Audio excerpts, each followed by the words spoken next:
Hi everyone, it's Matt Cameron from the Koi Place.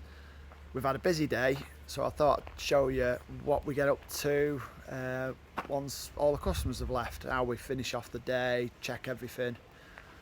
So we'll go into the quarantine facility and have a look in there, give them a bit of a feed. Let's go and have a look.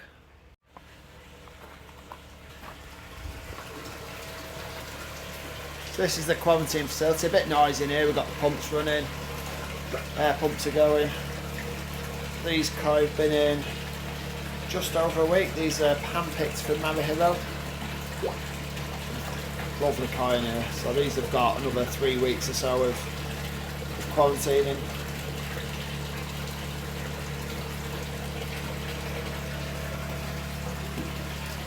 And then in here we've just got some smaller koi from Marihiro. Lots of unusual stuff in here, always good stuff from Marihiro. Never have a problem with these going through quarantine, bulletproof.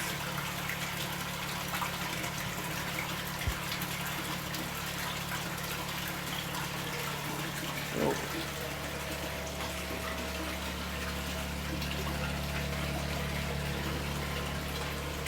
We'll go up to the main pond.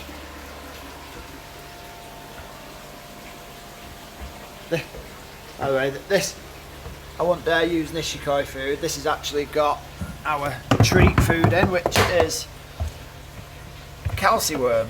So we like using this. At the end of the day, give them a bit of a treat. They all deserve a treat. So we go, we've got these are our larger fish in here. So from maybe 35 centimetres up to 65 in here.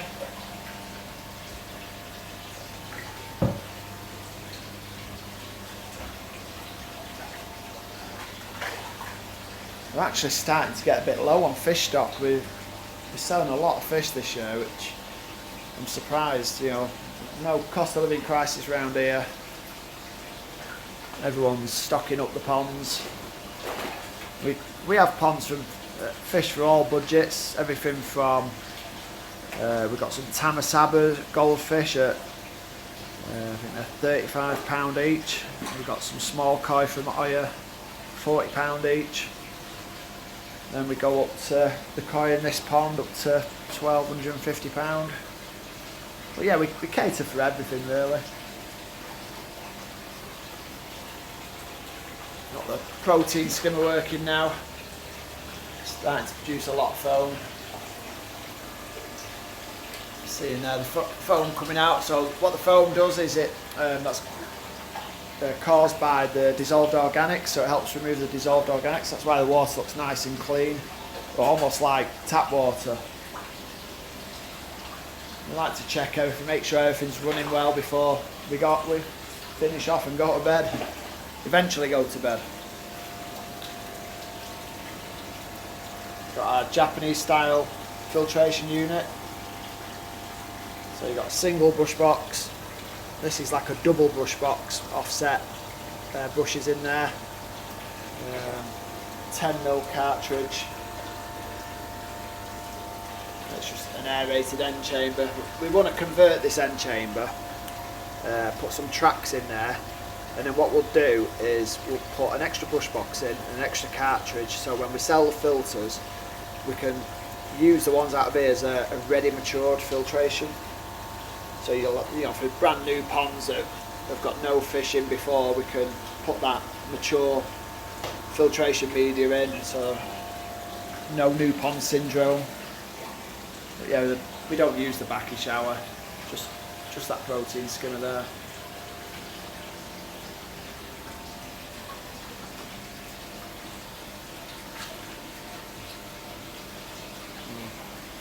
They feed well in here.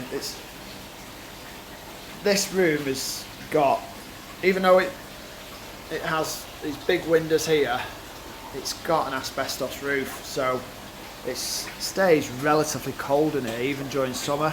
We struggle to get above 18 in here, so I'd like to change the roof at some point. Let's go and feed those koi in the quarantine. Get some more.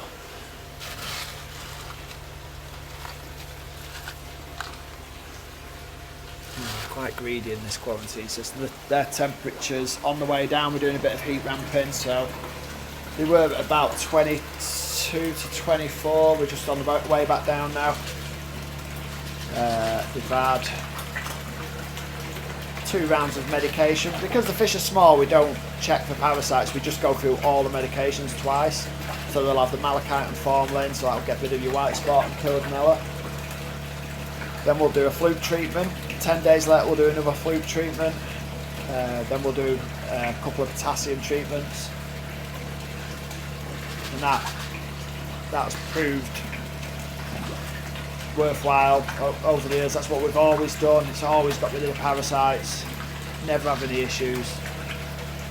There's some cracking fish in there.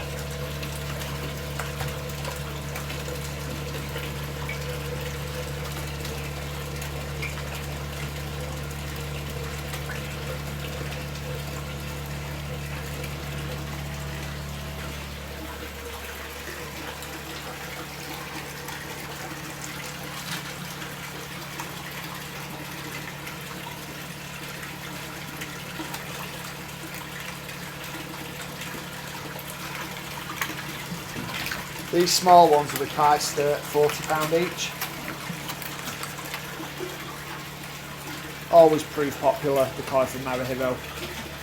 You'll see other YouTube videos where they show the Marahiro famous round pond. Fantastic breeder, does all different varieties. Something for everyone. And these hand-picked ones will be priced around £75 each.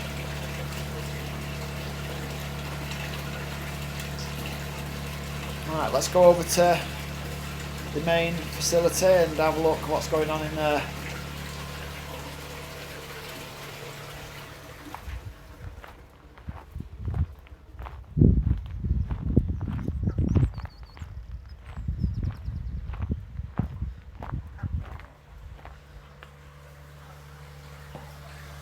So we stock the food back up, so as we sell food during the day we don't keep it all stored here. It's in storage, and as we sell buckets at the end of the day we'll bring more out. It's fantastic food. We've used that for over a year now, so we use it on all our own fish. Customers have used it for over 12 months now, and they've all said it's given really good results growth wise, colour wise. It's got krill meal in, fish meal, astaxanthin for colour. So it's an all-in-one food, so 3-in-1. It's growth, colour, and it's got the antioxidants in there, so for health as well.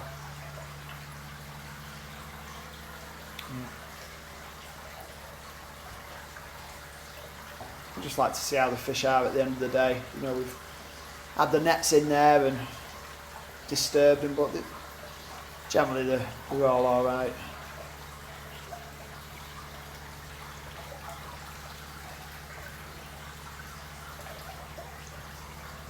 We've not got many chagoy left. So the chagoy it's a mix in here from Marahiro and Marasay.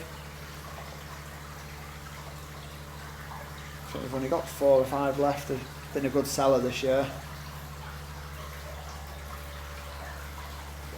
We've got the koi from Isa. These are huge parent stock on these, so we know that these will get big. Lovely colours. See they're actually growing well here. We can't actually feed that much here, you know, to maximise on the growth. And you know, we've been in an indoor system. We suffer with the fact that we're not getting all that natural food in here. Hence why I give them a lot of the calciworm as well as the pellets.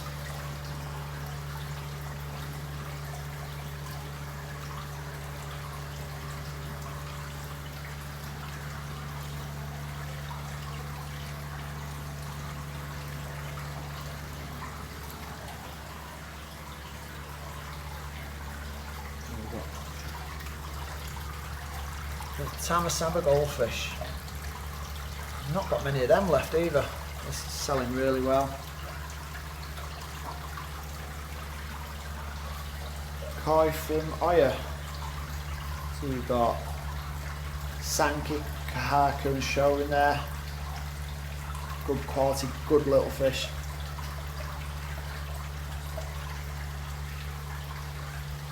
Lots of varieties from Afuchi. Another one of my favourite breeders. He just does loads of different varieties, so it's, you know, there's something to suit everyone there.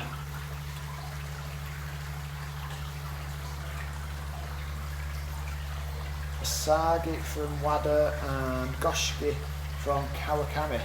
Some nice Ginrin Goshkis.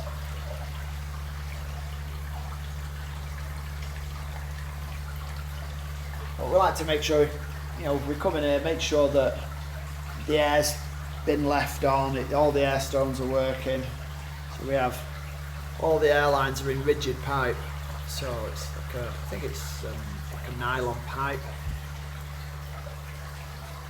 We don't use the flexible silicon pipe because we have it running through an ozone unit, so you go a bit more heavy duty on this.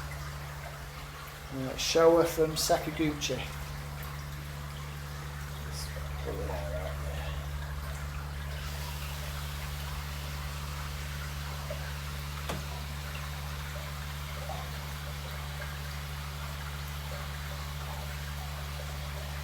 Really good quality.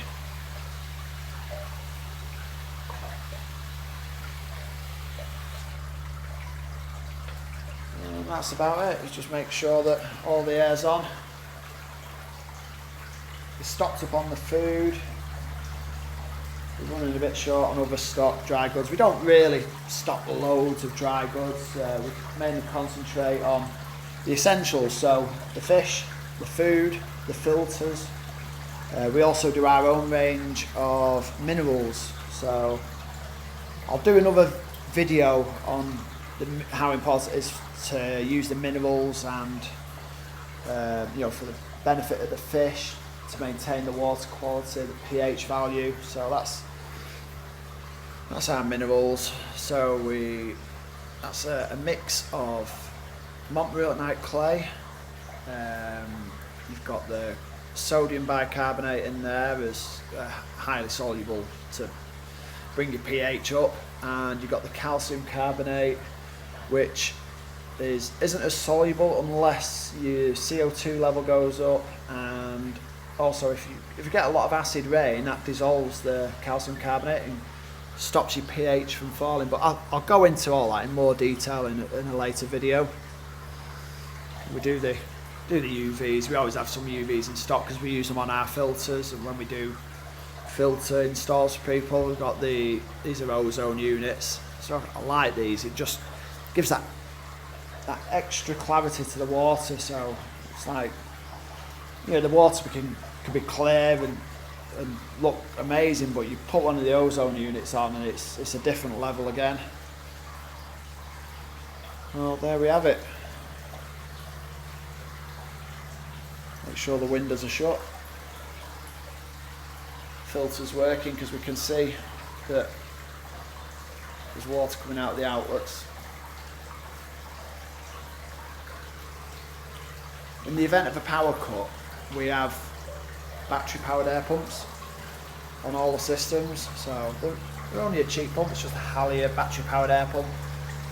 This one in here, we've had 2 power cuts recently, planned power cuts. And that's been off all day, 8 to 10 hours, and it's carried on. The battery's carried on. It's not a lithium battery, it's just a standard lead acid battery in there, and it's done 8 hours worth of keeping the ponds aerated. It's self-charging, it switches over automatically, so if we're not here, we know that these fish are going to be happy.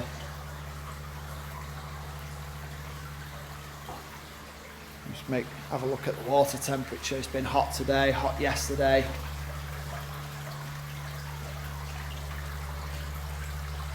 I won't bore you for much longer.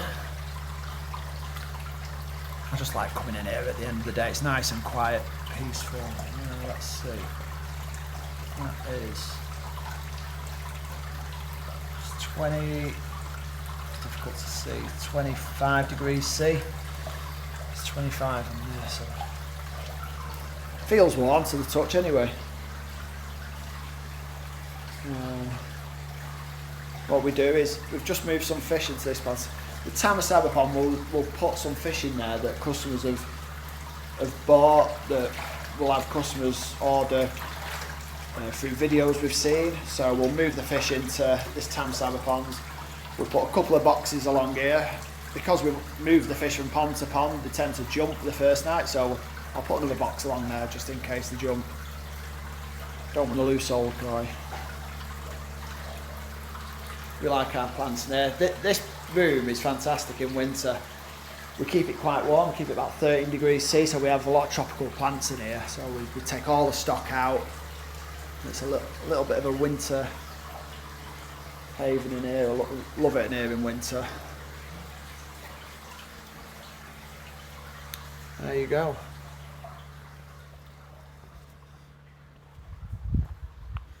We've got our jungle garden that's under construction. We just keep adding more plants into it, make it a bit jungly.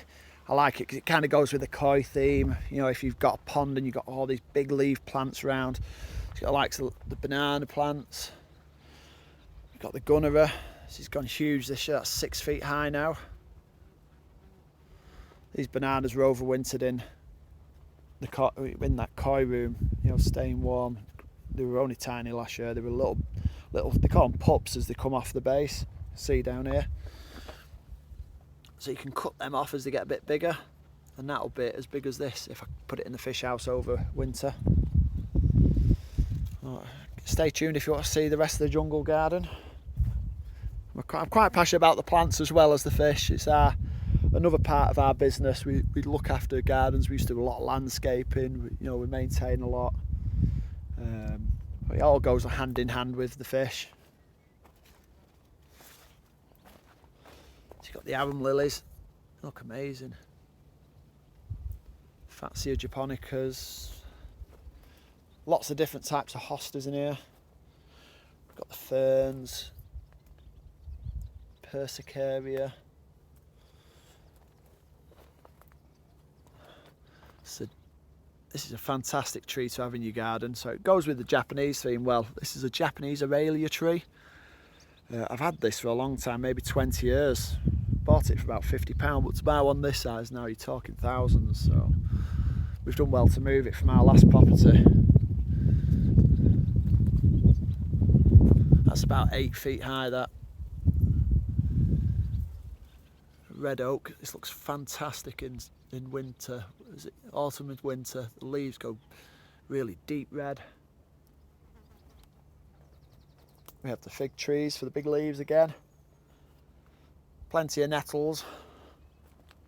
We border onto farmland and moorland, so we get a lot of weeds, seeds from the nettles and everything else that seems to come over.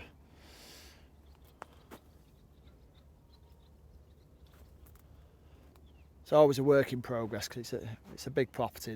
We've got about an acre of garden, so we're busy doing other people's gardens, and then we try and come back and do ours.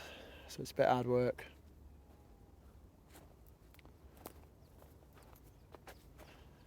So a fig tree. Bought that one last year. That's called Little Miss Figgy.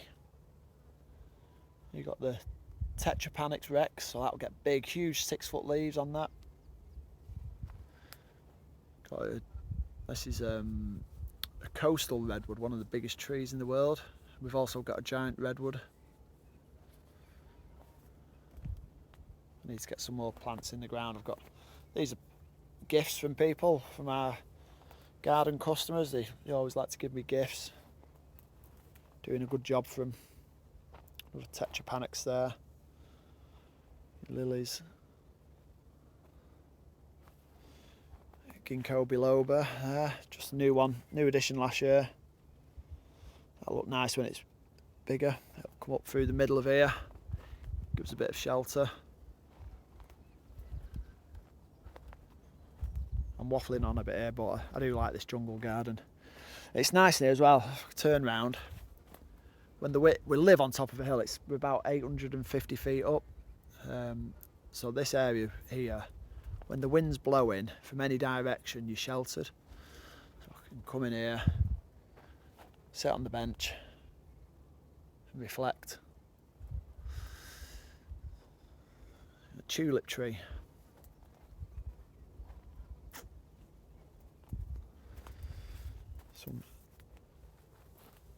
That's a colocasia, so this hopefully will go through winter and then come back next year. You know, a huge hosta behind it.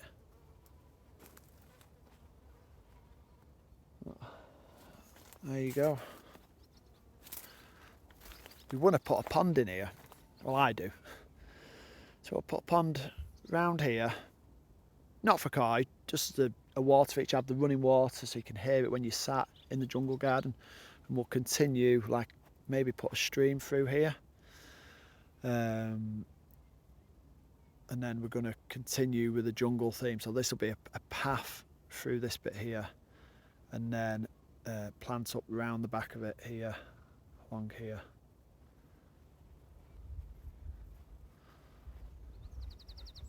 Show you the giant redwood. This is only a baby, went in a couple of years ago. Did about 3 foot last year. See if it'll do another 3 foot this year. It's very much, it looks quite like a conifer at the moment, but as they get bigger they get more majestic. Anyway, there we go, monkey puzzle tree. Hope you enjoy the quick tour of the garden as well as the fish. Thanks for looking at all our videos, and you know, like and subscribe to the channel. We'll do lots of more content. We'll go through feeding the koi, we'll do the pH, the water testing, plus other, we'll do customer pond visits. We've got a lot of ponds that we've done, and we'll try and get round them at some point. So we're working about 14 hours a day at the moment, so we're a bit tired.